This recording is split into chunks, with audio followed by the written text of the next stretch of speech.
Hello, beautiful soul! Welcome back to my channel. This is my channel. I'm from Japan. Kabayan, Aris. This reading is for you. Tingnan natin. Tao nakakonect sa'yo. Palagi naman natin itong ginagawa, ano? Tingnan natin. Siyempre, vice versa tayo, ano? Sa mga gusto magpa-personal reading, punta lang kayo dyan sa aking YouTube mismo. Nandiyan yung link or sa description below ng aking FB. Check nyo na lang. Tsaka, ilalagay ko naman dyan sa video. Ingat na lang din kayo sa mga scammer dahil may nagpapanggap na ako. Okay. Energy reading tayo ha, vice versa. Tingnan natin ang nararamdaman niya sa'yo. Intention, action, behavior. Nararamdaman mo, Ari, sa tao na to. Ang hindi mo alam sa connection na ito at ang advice. Tingnan natin, tao na nakakonect kay Aris. Single ka man, double, triple. Ano ang nararamdaman mo kay Aris? Ano ang nararamdaman mo kay Aris? Energy reading, vice versa.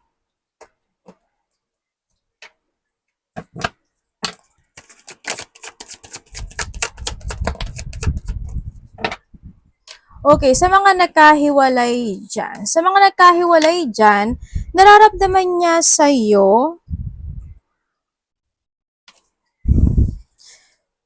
kumbaga hindi naman totally maaring nagbabalik tanaw siya, handun pa rin naman yung interesting situation, ano? Or pwedeng kung nagkuusap kayo, or nagkakaroon pa rin kayo ng connection, or hindi man, is nagkakaroon pa rin naman siya ng interest sa'yo sa nakikita ko dito. Pero when it comes to feelings niya sa'yo, is wala, I letting you go. But I let you go, I let you fly. Alam niyo yung kanta na yun? Ako hindi ko alam. Nadinig ko lang sa intuition. Ganyan, ganun. No? Vice versa. Yun ang nakikita ko dito. Tingnan natin yung action and behavior or action or behavior niya sa'yo. Yun ang sabi niya. Feelings wala na kasi nag-let go na talaga. Hando na yung point of letting go. No, hando yung point of na-feel burden siya. Tsaka, yun, wala eh. Sorry ha. Sorry. Tsaka medyo nagkaroon na siya ng pagbabago sa sarili niya. Mas more siyang focus ngayon sa sarili niya. Itong taon na to, mas more, siguro kung sa mga nagkahiwalay, syempre, apology, hindi ko alam kung sino nagkasala sa inyo, pero merong apology situation, ako nakikita dito, maaaring nanghihinga siya ng apology, or someone need ng apology, pwedeng nado sa point na yun, or nado yung point na sinasabi niya na may mga times, syempre, maano ka naman daw, giver ka naman daw kahit pa paano. Sa nakita ko. Yun nga lang, dahil may mga times talaga na hindi nang ganap ang nangyari, na paulit-ulit na sitwasyon, nag-let go na lang. Wala na tayong magagawa, huwag na ipilit. Pero tingnan pa rin natin. Okay, sa mga single, mag-ingat ka daw dito sa tao na to. Hindi ko alam bakit. Or pwedeng, pero hindi ko naman sinasabi na wag mong anuhin siya ha. Basta ingat ka lang daw. Sa mga in a third party relationship, nararamdaman niya sa'yo, Aris, wala. Ang sabi niya kasi dito, alam mo yung point na paulit-ulit na lang kami, paulit-ulit na lang ganito, paulit-ulit na lang ganyan. Siguro may mga bagay na paulit-ulit kayo. Mga ganyan. Na situation. Yun. Well, mabait ka naman daw. Sinasabi niya dito. Mabait yan, sabi niya. Mabait yan si Aris. Mabait naman eh. Yun nga lang, yung mga time lang talaga na they feel burdened din pagdating sa connection. Ganon. Ako nakikita. Alam mo, Aris, may sabihin ako sa'yo. Mag-iingat ka sa nakaw. Mag-iingat ka sa basta something losing. Losing something valuable. Yun ang nakita ko dito. Okay. Sumundot pa si ate, no? Sorry kasi warning lang naman. Yun, ang sabi niya, sa third party, choice niyo yan. Nararamdaman ganun. Nagkakaroon kasi isa sa inyo kasi nagkakaroon ng reflection sa mga naganap o nangyari. But, ito na naman? Ito na naman? Wala talagang pagbabago na doon sa point na yun. Yun. And then also, ang nakikita ko dito is sa third party, aware ka na may third party. Dito, sa sitwasyon, aware ka. Vice versa. No? Di ko alam kung sinabi niya ba sa'yo, itinext niya ba sa'yo, o nagkausap kayo. Pero, ang nandun yung awareness na alam, either alam talaga ng iba, no? Yun. And then, sa walang third party relation, nararamdaman niya sa'yo, nararamdaman niya, mabait ka daw. Mabait ka. Talagang, alam yung point na aware ka sa sa relationship, aware ka sa kung may mga anak kayo, ganun din. Open ka naman daw. Tsaka handun yung ano, matulungin, no? Handun yung pagiging matulungin. Matulungin ka, kaso may mga time daw na hindi ko alam kung magastos ka or may mga sitwasyon kasi na parang sinasabi niya na there's a situation na parang hindi pa stable. Parang may sinasabi siyang ganun eh. Hindi ko alam in what way eh. Kung sa aspeto ng buhay na yun. Yun, ang sabi niya dito. O, di ba? Mabait ka naman. Mabait naman ang Aris eh. Mabait ang Aris as in. Yun nga lang, may mga ano lang din siguro. Well, hindi naman kasi iba yung Aris na babae tsaka iba yung Aris na lalaki. As in, magkaiba. May same sila, pero kapag sa pagre-read ko ha, may same talaga may same. Pero mapapansin mo yung different, may different as in. Hindi 100%. Hindi as in. Siguro mga 70-30 mga ganyan. Tingnan natin ang intention niya sa iyo. Tao na connect kay Aris, vice versa, energy reading tayo, no? Ano ang intention mo kay Aris? Parang wala na talaga to ah. We have the 5-5 oh. 5-5. Ano ba to? Hindi pala. 5. Intention mo kay Aries, vice versa. Okay. Intention niya sa iyo.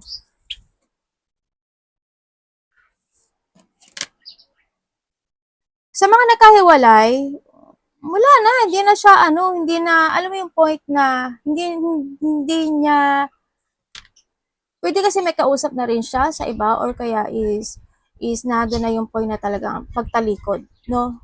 Hado yung point na yun. Tsaka, hindi rin naman din niya kasi inasahan na ganun yung mangyayari. Tsaka, I think, itong taon na to, naka-move on na to. As in, naka-move on na siya. Yun na nakikita ko dito ha.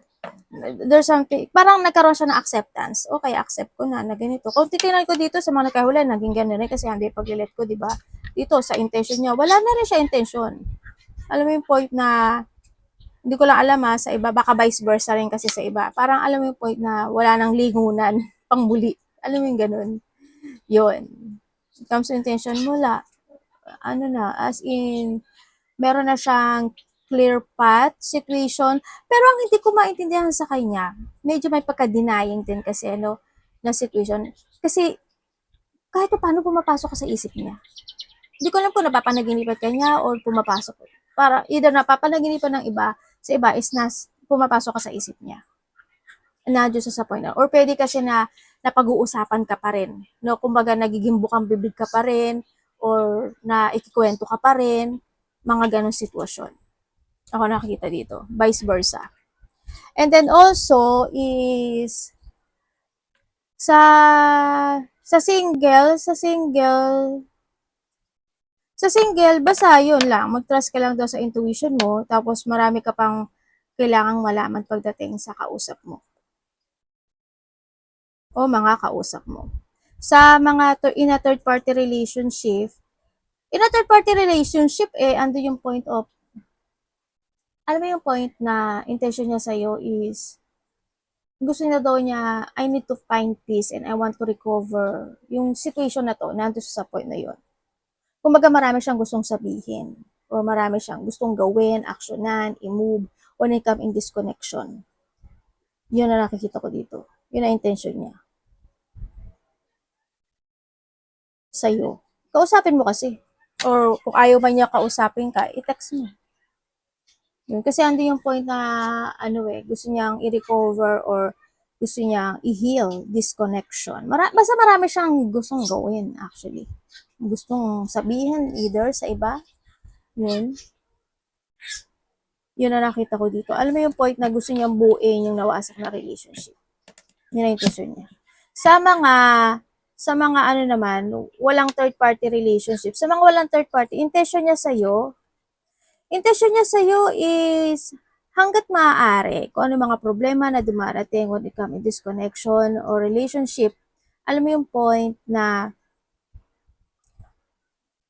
wala naman siyang pangako na sinasabi, but still, mag-a-action siya, ang sinasabi niya. Kahit mahirap, ganyan, a-actionan ko. Sabi niya gano'n. I-recover ko, i-heal ko. Ano yung point na yon?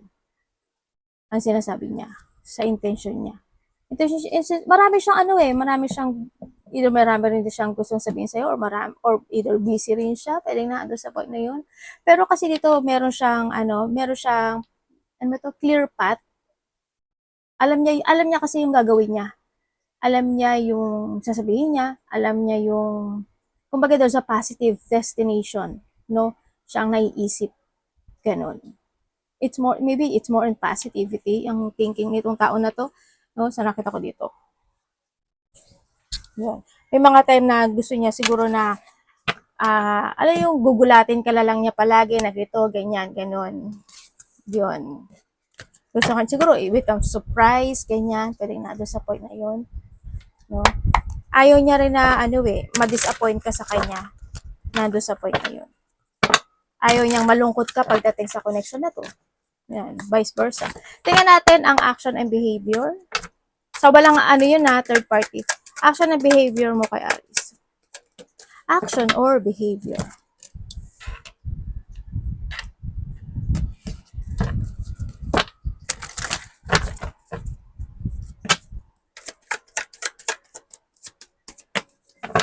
Action and or behavior niya sa iyo.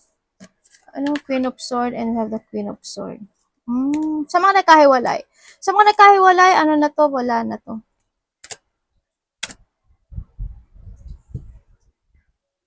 Kasi parang more on focus siya ngayon sa sarili niya. Dito sa situation. Kasi ando yung pagka-cut off, no? Na situation. Alam mo yung point na action niya is wala, pero hindi pa talaga totally, tulad ng sabi ko kanina, 'di ba? Hindi ka pa totally talaga 100% cut off pagdating sa kanya. Well, siguro sa nararamdaman cut off sa iba, pero bumabalik-balik siya eh. Hindi ko alam why. Anong situation? Hindi ko alam. Baka may connection pa ba kayo or meron bang nagko-connect sa inyo? Nandoon sa point eh. No? Or pwede na talagang, tulad ng sinabi ko dito, nandoon sa point na yon. Yun. Action niya is, yun nga, parang alam mo yung point na marami daw siyang natutunan pagdating sa iyo. Ano bang ginawa mo dito, Aris? Yun. Marami daw siyang natutunan pagdating sa iyo, ganyan. Yun. With action, wala. It's more on transformation happen when it comes. Siguro mas nagpo-focus siya ngayon this time sa family niya, sa trabaho niya, sa stability niya, nandun sa point. Pero hindi naman nawawala na totally nawala ka sa isip niya o hindi ka niya naisip. Nagbabalik tanaw pa rin naman siya o nababalik tanaw siya o naiisip ka pa rin niya. Sa mga single dyan, action behavior niya sa'yo, dito sa sitwasyon kasi is marami siyang plano pagdating sa'yo. Hindi ko lang kung LDR kayo or ano man yan. Marami siyang plano sa'yo, marami siyang gustong baguhin eh. Hindi ko alam ano yun. ano bang meron sa'yo? May mga gusto siyang mabago. Pwedeng sa'yo, or sa physical mo, or sa mga bagay-bagay, pwedeng nato sa point na yun. Hindi ko alam what way. Yun. Or maaaring na doon din yung point na what comes to behavior kasi willing talaga siya to give a support or advice pagdating sa'yo. Yan, may mga bagay siya na gusto niya itama lang sa nakita ko dito. May mga pagpaplano ako nakikita. Dito. Pero kung titingnan mo na parang sabi niya, wait. Ano kayo sinasabi nitong wait? Kasi bago kayo, di ba? Siguro may doubt pa to na konti or vice versa, no? Yan. Maaaring magkakaroon pa siya ng doubt na situation kasi may mga bagay pa na gustong alamin when it comes sa'yo or ikaw ito sa kanya, ganyan. Sa third party relationships, tulad nga nasabi ko, alam mo na may third party relationship. Oo, nakakapagod. Siyempre, alam mo naman na napapagod na rin daw siya, or yun nga, behavior and action, napapagod siya. Yun nga, kaso hindi siya sa point na nagdadalawang isip siya. Yung action niya is wala. It's more on pagdadalawang isip. It's more on planning para sa iba. Is more on parang sa iba dito is nagpe-prepare siya. Hindi ko alam kung ano piniprepare niya. Baka naman iwanan ka niya. Or ikaw ito ha. There's a preparation situation. Ako nakikita dito.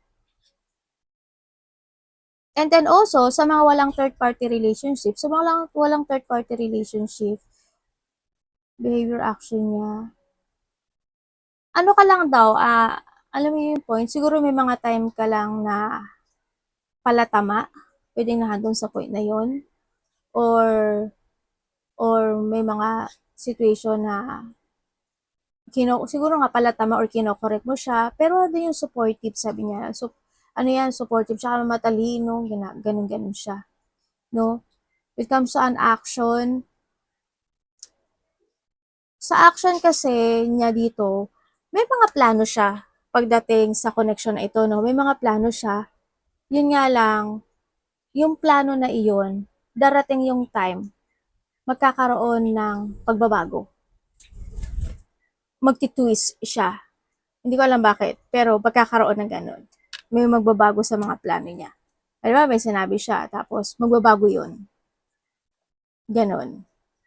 And then, yun nga, nandito na pala tayo. Mapapansin mo yun, as in mapapansin mo. Magti-twist. Magkakaroon ng twist or babaguhin o may pagbabagong magaganap. Tingnan natin ang nararamdaman mo, Ari, sa tao na to. Vice versa. Energy reading tayo.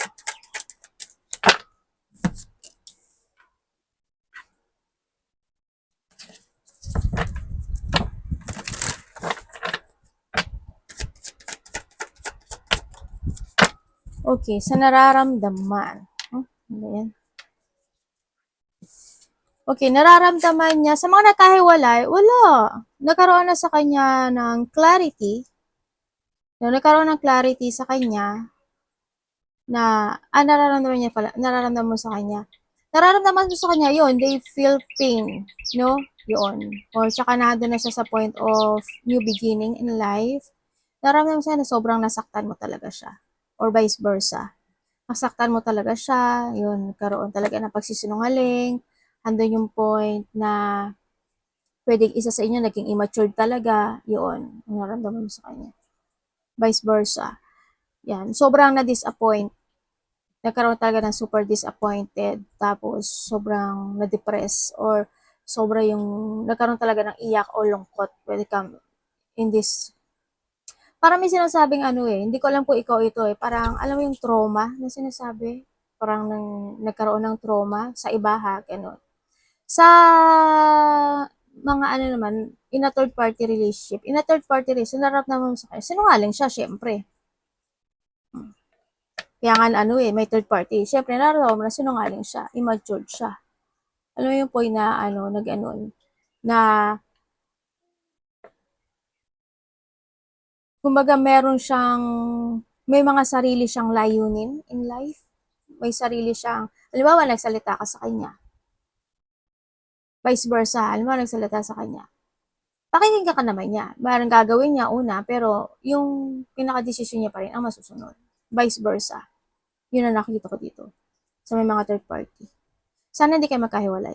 Kasi may paghihiwalay ako nakita. Or kung wala man, sana wag din kayo maghiwalay. Kung magkakaroon kayo sa mga walang third party, kung magkakaroon man kayo ng conflict, habaan mo yung pasensya niyo. Isa sa inyo, magparaya. No? Sa mga walang third party, nararamdaman mo sa kanya, yun, they always try to make it balance this connection. Sinasabi mo dito, ando naman yung honesty. No, ando naman yung, kumbaga, advanced din mag-isip yung tao na ito, sinasabi mo, or ikaw ito, vice versa. Yun nga lang, minsan, may mga time lang din na nasasaktan ka. Hindi ko alam kung nasasaktan ka sa mga sinasabi niya o mga action o movement o decision na hindi mo gusto, pwedeng na doon sa point na yun. Yun ang nakikita ko dito. Pero hando naman yung na trusted. Tsaka alam mo yung point na mabait. Yung sinasabi mo, mabait naman sabi mo. Mabait naman siya eh. Tsaka napaka-very understanding. Ganyan. Tsaka I feel value when it comes in this connection. Vice versa. Tsaka very independent. Alam mo yung point na kahit na ano is independent, ano yun, kaya niya, hanggang sa point na yun, ang sinasabi mo. Tingnan natin ang hidden secret o ang hindi mo alam sa connection na ito. Pwedeng ikaw ito or siya. Anong hindi niya alam sa connection na ito? Energy reading, vice versa.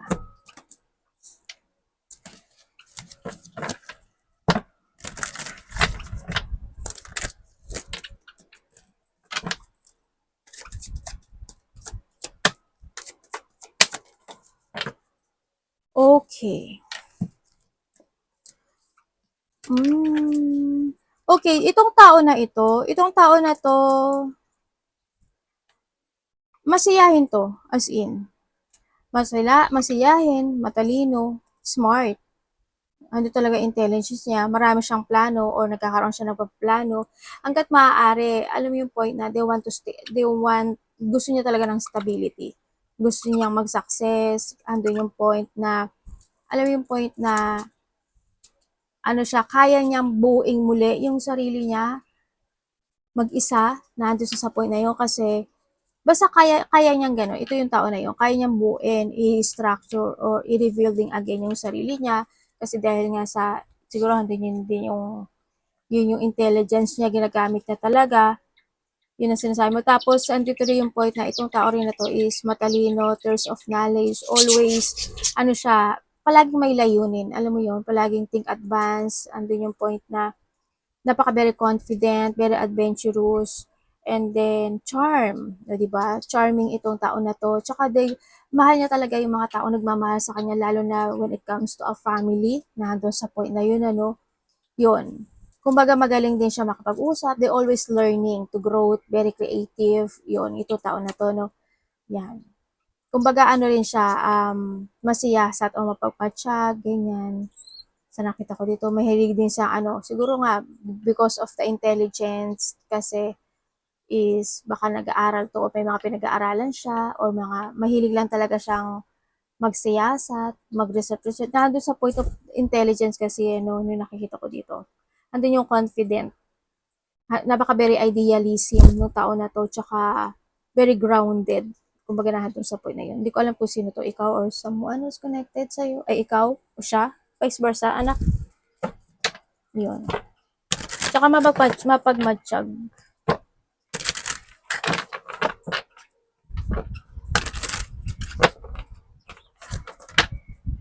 Tingnan natin ang advice sa'yo. Iba dito madaming anak, ano? If ever na may anak kayo, ha? May nakita akong anak.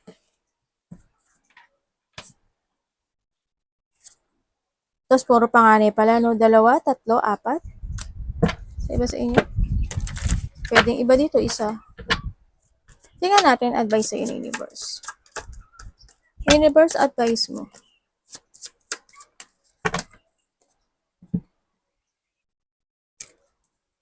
Okay, when it comes sa, son. Sabi dito, when it comes sa advice is, kung may mga bagay o sitwasyon daw talaga na kailangan mo i-let go mo, baguhin mo. And then, syempre, wag ka daw, always think positive. Kung may mga bagay talaga na kailangang ayusin, i-renewal, i-develop, gawin mo, no? Physically, emotionally, spiritually, trabaho, pera, negosyo, kung ano man yan, nado sa point na always, basta ang sinasabi lang dito, kumbaga, magbawi ka, parang may sinasabi, magbawi ka.